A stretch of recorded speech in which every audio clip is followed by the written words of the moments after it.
Aldi bisa langsung mulai, tidak apa? Oke. Pak Reza udah di dalam. Oh, baiklah. Ya, ya.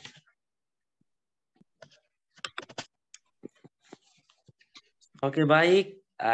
Selamat pagi untuk para peserta dan juga para pemateri semua yang telah bergabung dalam webinar kita kali ini. Assalamualaikum warahmatullahi wabarakatuh. Salam untuk kita semua. Baik, sebelumnya kami ucapkan selamat kepada seluruh peserta yang telah lulus seleksi tes bakat skolastik dan sekarang sedang mempersiapkan untuk mengikuti tes substansi atau tes wawancara. Di sini sudah ada kurang lebih 69 peserta. Oke. Webinar kita kali ini bertema tentang kupas tuntas tips lulus seleksi substansi. Karena mengingat seleksi substansi ini sangat penting, tentu para peserta harus mempersiapkan diri sebaik mungkin dan harapan kami kepada para peserta bisa mengikuti sampai akhir untuk bisa mengetahui tips dan trik dalam menghadapi tes bakat tes substansi ini. Kemudian kepada para peserta kami harapkan pada saat berjalannya acara mohon dinonaktifkan mikrofonnya untuk kelancaran pemaparan materi nantinya. Sebelum itu perkenalkan, nama saya Naldi Edison Ematan, saya sebagai moderator yang akan memandu webinar kita kali ini. Oke, langsung saja ke perkenalan para pemateri karena untuk menghemat waktu.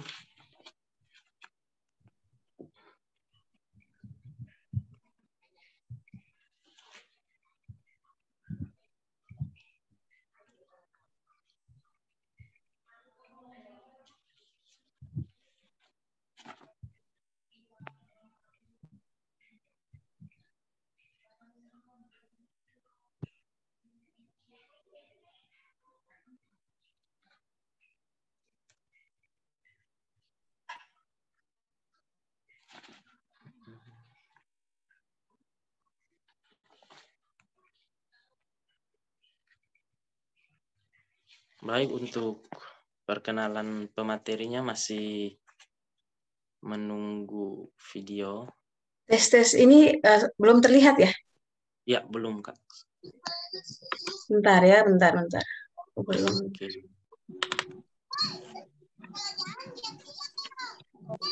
Baik, untuk para peserta yang baru bergabung, mohon nonaktifkan mikrofonnya.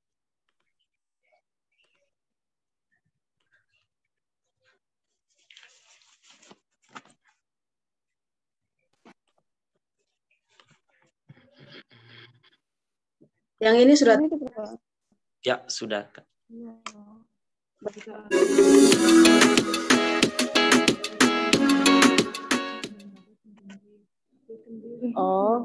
Oke, ya. Kayak komputer Baik. enggak ada.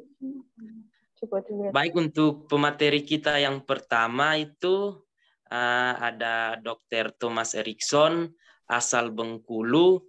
Untuk background pendidikannya S1 Pendidikan Dokter Universitas Bengkulu. Nah, beliau saat ini dalam proses mendaftar ke kampus tujuan untuk program dokter spesialis. Jadi bisa memaparkan materi tentang tips dan trik spesialis yang akan dibawakan oleh Kak Thomas. Oke, selanjutnya. Baik, pemateri kita yang kedua ialah Kak Linda Boki, asal Papua. Untuk background pendidikannya S1 Universitas Pembangunan Veteran Yogyakarta. Untuk S2-nya sedang dalam proses mendaftar ke kampus tujuan. Ke kampus tujuannya yaitu The University of Melbourne. Di sini Kak Linda Boki akan membawakan tips dan trik untuk lolos ke luar negeri. Oke, baik. Yang berikut pemateri kita ialah Kak Reza Pratama, asal Kota Tidore, Kepulauan. Untuk background pendidikannya S1 Universitas Muhammadiyah Yogyakarta, S2 Universitas Islam Indonesia and Singapore Management University, dan untuk sekarang sedang berkuliah di S3 Universitas Brawijaya. Oke, baik. Di sini beliau akan membawakan materi tentang tips dan trik seleksi substansi untuk doktoral.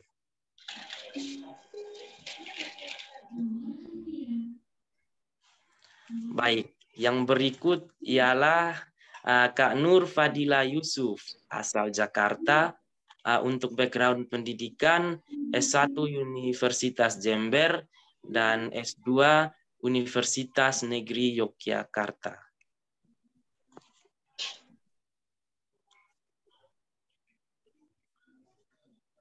Oke, baik. Untuk menghemat waktu, langsung saja kita memulai ke pemateri pertama kita, yaitu Kak Thomas.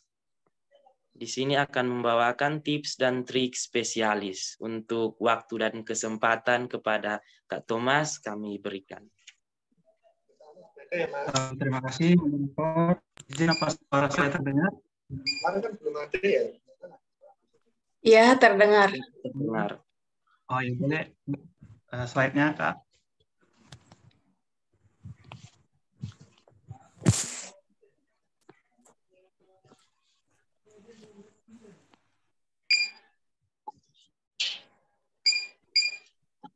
Udah terlihat ya slide-nya ya, Mas Thomas? Sudah. Boleh di slideshow, Kak?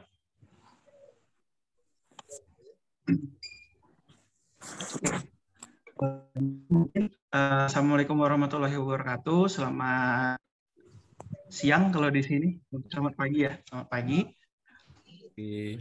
Sebelumnya saya ucapkan selamat dulu untuk teman-teman sudah lulus di tahapan skolastik dan lanjut ke tahapan substansi. Sebelum saya mulai presentasi saya, mungkin disclaimer dulu sedikit. Jadi nanti yang presentasi yang saya berikan ini berdasarkan pada pengalaman pribadi dan juga informasi-informasi yang saya kumpulkan dari teman-teman dan kandidat lain. Seperti kita tahu, LPDP sendiri juga nggak pernah melakukan format kriteria apa sebenarnya inginkan seorang kandidat seperti itu. Jadi ini benar-benar berdasarkan pengalaman saja. Oke, slide selanjutnya. Oke, sebelum kita bahas lebih jauh tentang persiapan, di sini saya mau kasih sedikit overview tentang pelaksanaan dokter spesialis di tahun 2002 kemarin. Nah, jadi dari total sekitar 2.000 itu lulus ada 663 orang. Bisa dilihat persebarannya itu sebagian besar itu di periode kanker, jantung, stroke, dan juga urologi. Jadi memang betul di prodi-prodi yang diprioritaskan oleh LPDP. Nah, yang mau saya highlight di sini adalah untuk teman-teman yang sejawat yang nggak mengambil prodi yang diprioritaskan oleh LPDP. Jadi kalau kita lihat memang lebih banyak yang lulus itu di prodi yang diprioritaskan. Jadi kalau memang teman-teman mengambil prodi selain dari prodi yang diprioritaskan, itu teman-teman harus punya alasan dan juga kekuatan tersendiri gitu, sehingga LPDP percaya untuk meluluskan teman-teman di prodi yang sebenarnya mereka tidak begitu prioritaskan. Itu. Kemudian juga kalau dilihat dari hasilnya itu sebagian besar yang lulus itu yang di luar Pulau Jawa, dan ini juga sesuai sama yang dijelaskan pada sosialisasi bahwa fokusnya LPDP di dokter spesialis itu ada pemerataan. Itu untuk teman-teman yang memang berasal dari Pulau Jawa atau berasal dari luar Pulau Jawa tapi di ibu kota provinsi, teman-teman bisa tuh dari sekarang mulai dipikirkan. Ya, kalau ditanya saya mau jawabnya gimana gitu. Jadi harus punya alasan yang kuat kenapa mereka harus meluluskan teman-teman yang bukan dari daerah luar Jawa ataupun bukan dari daerah yang terpencil seperti itu. Slide selanjutnya.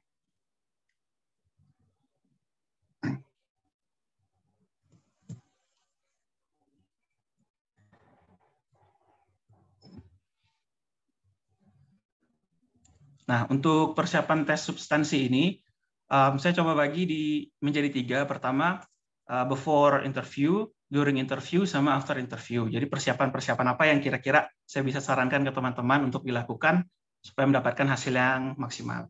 Next. Nah, pertama untuk before interview, hal pertama yang salah satu sangat penting adalah essay dan profiling. Jadi saya sarankan untuk teman-teman sejawat semua yang sudah lulus di tahap skolastik, pertama dilakukan adalah print ulang dan baca ulang essay dan profiling yang udah kita submit. Karena kan jarak waktu dari submit ke tes wawancara nanti itu cukup lama. Kadang itu ada hal-hal yang kita lupa. Jadi di print ulang, kemudian dibaca ulang. Sambil dipahami dan dipersiapkan. Maksudnya gimana? Jadi sering tanpa kita sadari di dalam essay ataupun di profiling itu kita menuliskan sesuatu yang kita sendiri kadang nggak tahu artinya apa. Nah, itu yang bisa mungkin dipersiapkan dulu, dicari artinya apa, kemudian dipersiapkan. Terus juga contoh pengalaman saya kemarin itu sempat ditanya tentang organisasi saat SMP gitu. Nah, itu kan kadang kita tulis-tulis aja pada saat awal pendaftaran kan. Nah, itu mungkin teman-teman bisa persiapkan gitu. Pertanyaannya nanti mungkin seputar benefitnya apa sih dari organisasi yang kamu ikut itu, seperti itu. Nah, itu organisasi SMP, SMA, kadang kan kita nggak prepare untuk ditanya di sana. Jadi mungkin teman-teman bisa pahami ulang dan dipersiapkan lagi. Kemudian kedua yang harus juga disiapkan sebelum interview adalah lakukan research yang mendalam tentang, pertama, kontribusi. Kontribusi teman-teman yang ingin dilakukan, yang udah dituliskan di essay, itu harus di research secara mendalam gitu. Sebenarnya bentuk program, kalau dalam bentuk program, apakah programnya itu sudah pernah dijalankan sebelumnya, ataupun misal kalau yang dari kedokteran mungkin bentuk kontribusinya adalah melakukan program inisiatif baru gitu. Apakah sebenarnya itu udah ada di program pemerintah? Jangan sampai nanti tumpang tindih seperti itu. Nah, itu di research lagi lebih dalam. Kemudian bentuk kontribusinya nanti, kalau misalnya teman-teman mau buka organisasi non-profit, mekanismenya seperti apa, kemudian nanti pendanaannya dari mana, kalau dari pemerintah daerah teman-teman kira-kira bisa support atau tidak. Jadi sampai sedalam itu untuk di research tentang kontribusi. Kemudian riset juga tentang prodi dan universitas pilihan. Nah, kalau ini saya rasa pasti udah dilakukan ya, karena juga pasti di-mention di dalam esai gitu. Nah, tapi yang jadi titik yang mau saya sampaikan, teman-teman harus bisa kasih alasan itu yang relevan dan strong. Jadi jangan alasan itu superficial. Jadi kelihatan kita nggak melakukan research yang cukup dalam. Misal yang superficial, misal alasannya karena kampus ini akreditasinya A, atau prodi penyakit dalam di sini akreditasinya A, kemudian nomor 1 se-Indonesia, seperti itu. Atau berdasarkan ranking.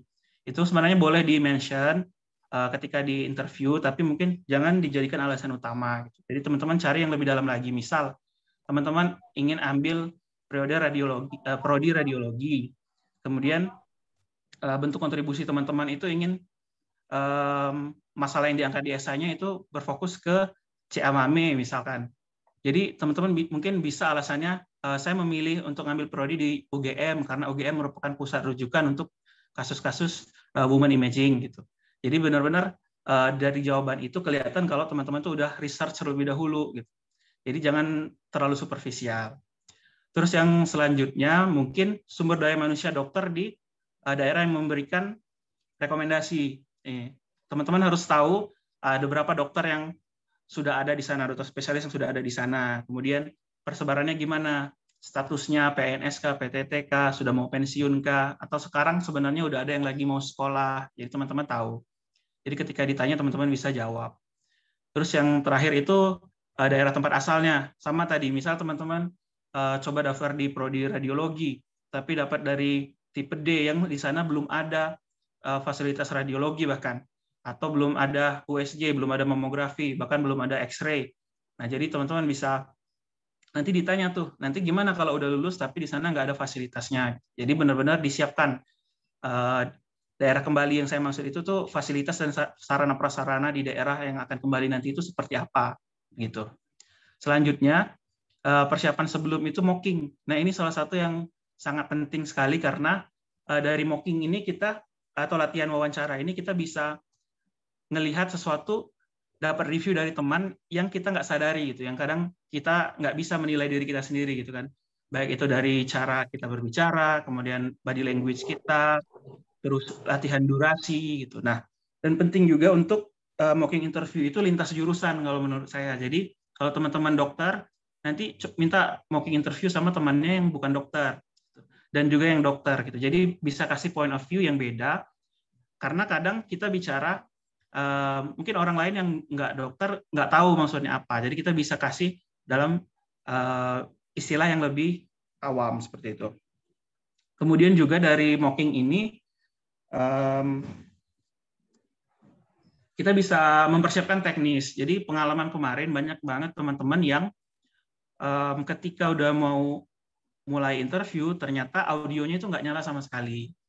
Nah itu bisa masalahnya dari Zoom-nya yang kurang update atau memang speakernya yang rusak. Nah itu kan masalah-masalah teknis yang sebenarnya bisa kita cegah kalau kita udah mocking interview terlebih dahulu. Nah, jadi kalau bisa mocking interview itu dilakukan kondisikan semirip mungkin dengan kondisi teman-teman interview nanti, baik dari lokasinya, gadget yang akan dipakai, jaringannya itu dikondisikan semirip mungkin. Selanjutnya rules ya. Jadi nanti tuh dari LPDP sebelum mulai interview bakal ngeluarin aturan-aturan. Nah itu yang harus diperhatikan lebih jauh supaya jangan sampai nanti kita gugur sebelum berperang gitu istilahnya. Jadi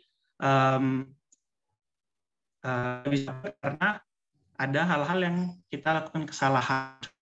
Teman-teman itu nanti bakal diberikan link 2 jam sebelum jadwal interview. Jadi pada saat itu udah langsung masuk dan udah harus standby 2 jam sebelum. Karena apa? Karena sering ada peserta yang selesainya itu lebih cepat. Jadi kadang teman-teman itu jadwal wawancaranya maju 1 jam, 1,5 jam ada juga yang maju. Jadi teman-teman harus ready.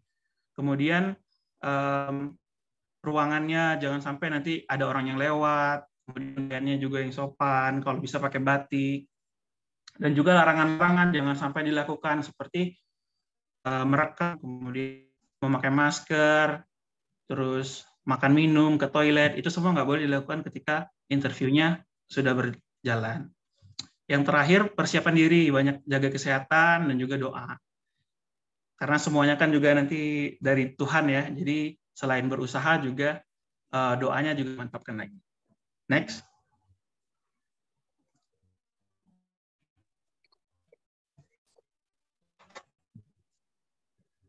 Nah, yang kedua, persiapan ketika interview. Nah, kalau persiapan ketika interview ini, saya mau fokus tentang sebenarnya pertanyaan-pertanyaan apa sih kalau untuk prodi kedokteran spesialis yang sering ditanyakan. Nah, sebenarnya secara umum, kalau teman-teman nonton webinar yang jilid 1, itu sempat dipaparkan sama Kak Akbar tentang pertanyaan-pertanyaan yang sering muncul. Atau teman-teman bisa searching di Instagram ataupun di YouTube. Nah, sebenarnya secara umum sama.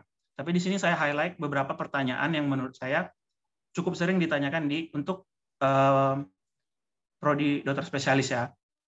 Yang pertama, perkenalkan diri. Nah, perkenalkan diri ini salah satu yang sangat penting karena dari sini teman-teman ngasih first impression yang baik atau enggak seperti itu. Kemudian juga teman-teman punya kans untuk mengatur jalannya wawancara. Jadi kalau bisa perkenalan diri itu di konsep. Jadi teman-teman hafalin poin apa yang ingin disampaikan supaya nanti pertanyaan itu mengalir saja dari apa yang udah teman-teman perkenalkan. Jadi teman-teman branding dulu, branding dirinya, kemudian arahkan interviewer itu untuk mempertanyakan ke yang teman-teman yang mau ditanya seperti itu. Jadi kalau misalnya teman-teman kuat di pengabdian, brandinglah dirinya di pengabdian. Kalau teman-teman kuat di publikasi dan penulisan, brandinglah dirinya di publikasi dan penulisan seperti itu. Tapi nggak semua peserta itu diberikan kesempatan untuk memperkenalkan diri. Jadi kalau memang nggak diberikan kesempatan ya udah harus memperkenalkan diri seperti itu. Untuk pertanyaan-pertanyaan ini bagi jadi pertanyaan untuk kontribusi, pertanyaan akademik dan pertanyaan psikologi. Kalau pertanyaan kontribusi yang paling sering itu kontribusi yang akan dilakukan dan yang telah dilakukan. Nah tapi kalau pengalaman saya kemarin itu lebih banyak membahas tentang apa yang telah dilakukan. Jadi jangan sampai teman-teman itu terbentuk anggapan bahwa teman-teman itu baru akan melakukan kontribusi setelah menjadi dokter spesialis. Jadi dipersiapkanlah jawaban terkait masalah yang ditulis di esai, kira-kira kontribusi apa yang telah dilakukan, seperti itu. Nah, yang kedua itu pekerjaan dan karir saat ini. Nah, ini juga dari teman-teman banyak yang bilang kalau ini pertanyaan yang cukup sering ditanyakan gitu. Jadi sekarang bekerja di mana, di rumah sakit mana, swasta atau negeri, statusnya PNS atau PTT, nanti gimana kalau lulus, seperti itu. Yang terakhir,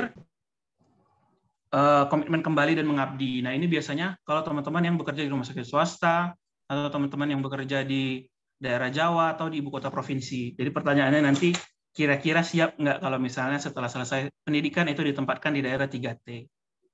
Oke, itu untuk pertanyaan kontribusi. Selanjutnya untuk pertanyaan akademik, ini bakal banyak pertanyaan mengenai kenapa ingin lanjut sekolah, kenapa memilih spesialis itu, urgensinya apa. Itu teman-teman siapkan kalau bisa dengan data untuk menjawab tentang urgensi dari kebutuhan spesialisnya tersebut. Kemudian juga pertanyaan tentang penelitian dan publikasi. Ini mungkin kalau teman-teman yang memang banyak melakukan penelitian dan publikasi, ini aman ya, justru bisa jadi strong point-nya. Tapi kalau teman-teman yang mungkin pas kuliahnya seperti saya, gitu kan, salah satu-satunya penelitian yang pernah dilakukan ya skripsi, jadi mungkin bisa dipikirkan alternatif jawaban untuk menjawab pertanyaan penelitian dan publikasi itu. Jangan sampai cuma dijawab, oh nggak pernah, saya tidak punya. Jangan sampai cuma jawab seperti itu saja. Selanjutnya, kurikulum prodi, rencana riset, dan dosen pembimbing. Nah, kurikulum prodi itu teman-teman benar-benar cari sedetail mungkin sampai jumlah SKS, berapa tahun pendidikannya, mata kuliah di setiap semesternya apa, itu kalau bisa tahu itu jauh lebih bagus lagi.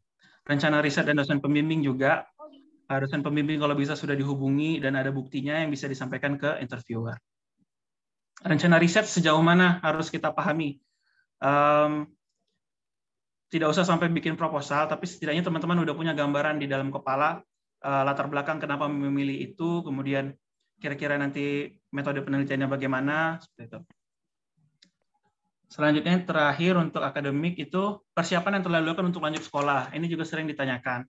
Di sini teman-teman mungkin bisa mention saya pernah jadi asisten dokter, atau saya pernah magang dengan dokter spesialis mana, atau saya pernah ikut les, atau saya pernah kerja di rumah sakit yang punya kerjasama dengan universitas tertentu, seperti itu jawaban untuk persiapan yang sudah dilakukan.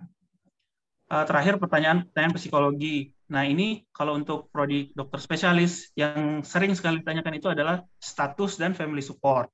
Jadi untuk teman-teman yang belum menikah pasti itu nanti bakal ditanya.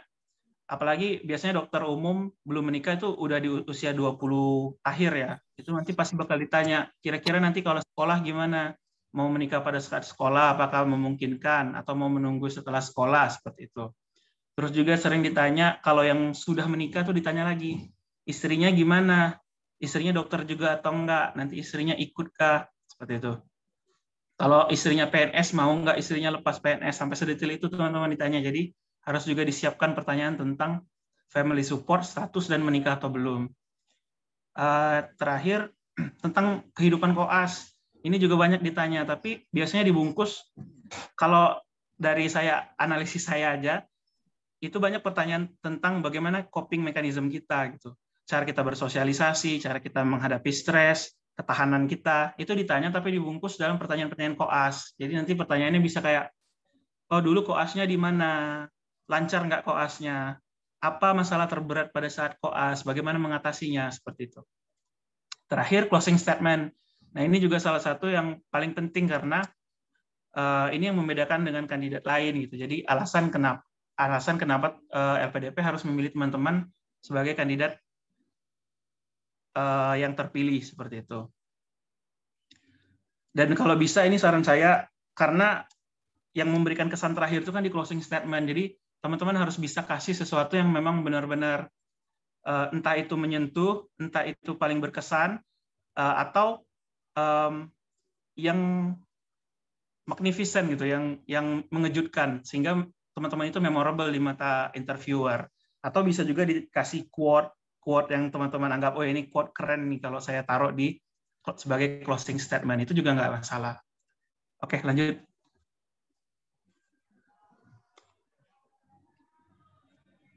Nah, kalau untuk setelah interview mungkin jangan lupa isi survei, kemudian Di-mute aja itu semua grup-grup LPDP, grup-grup WA, grup Telegram, supaya nggak overthinking ya. Jadi selesai interview, mute semua, istirahat, berdoa, healing, nanti buka lagi pada saat udah mulai-mulai dekat pengumuman. Oke, next. Nah, ini beberapa notes sama tips and trick dari saya. Mungkin kalau untuk profesi dokter, salah satu pertanyaan yang sering, apakah ada pertanyaan saat interview tentang diagnosis dan materi, gitu ya. Nah, dari pengalaman kemarin itu, tapi tidak banyak. Jadi memang tergantung dapatnya siapa. Dan dari yang sharing itu hanya mungkin 2-3 orang yang ditanya tentang materi, gitu. Dan serandom itu. Jadi kalau misalnya teman-teman tanya, kira-kira apa perlu saya siapkan tentang materi dan diagnosis dok, pelajari ulang. Kalau menurut hemat saya sih nggak perlu ya, karena terlalu banyak dan kayaknya kurang tepat juga kalau dilakukan sekarang. Jadi kalau memang ingin dipersiapkan, mungkin persiapkanlah materi-materi yang terkait dengan essay teman-teman. Mungkin masalah di TB paru, mungkin bisa pelajari lebih dalam tentang TB paru. Atau kalau tentang dislipidemia, misalnya dalami lebih dalam tentang dislipidemia. Dari semuanya saya rasa kurang tepat juga ya, tapi kalau memang mau dilakukan juga nggak sih. Selanjutnya itu interviewernya. Jadi interviewernya itu ada 3 ya. Jadi salah satunya itu ada dokter spesialis atau profesor. Nah, tapi mereka kan nggak pernah memperkenalkan diri. Jadi teman-teman bisa panggil aja Bapak dan Ibu juga. Biasanya ada 1 psikolog, ada 1 dari LPDP, salah satunya itu dokter spesialis. Dan dokter spesialisnya itu biasanya profesor-profesor, dok. Banyak juga yang sharing kan, oh itu profnya saya dari UNER, profnya saya di Brawijaya. Jadi kalau bisa nggak usah terlalu berteori gimana-gimana, karena takutnya nanti malah kelihatan gitu ya di depan profesor dan dokter spesialisnya. Terus secara umum dalam bahasa Indonesia ada 2-3 orang yang mengatakan bahwa mereka dapat dalam bahasa Inggris, tapi itu pun juga hanya 1 interviewer. Secara umumnya dalam bahasa Indonesia. Terus nilai TBS terlalu berpengaruh untuk teman yang mungkin rendah. Nggak usah kecil hati juga, tetap semangat aja, karena pada saat pengumuman itu banyak juga kok yang TBS-nya 150 itu lulus. Ada juga yang di atas 200 tapi nggak lulus gitu. Jadi itu nggak sangat menentukan. Bahkan ada awardee yang bilang sebenarnya TBS itu cuma kayak tiket menuju substansi aja. Gitu. Jadi jangan sampai jadi down karena nilai TBS-nya. Kemudian durasi interview. Durasi interview itu biasanya 30-60 menit. Saran lain, perbanyak mocking interview, karena tadi ya banyak banget manfaat kalau kita mocking interview dulu gitu. Sama yang terakhir, keep it short, 2-3 menit, jangan sampai bertele-tele. Karena pengalaman saya, mereka para interviewernya itu nggak memotong kita, tapi dari cara mereka bertanya, kemudian dari vibes-nya itu memang mereka nggak berharap kita memberikan jawaban yang bertele-tele. Jadi kalau ditanya sebutkan, kalau dibilang jelaskan pun jangan terlalu panjang gitu. Mungkin bisa 2-3 menit, itu insya Allah poin apapun yang ingin disampaikan itu sebenarnya bisa tersampaikan dalam 2-3 menit. Oke, itu dari saya kembalikan ke moderator.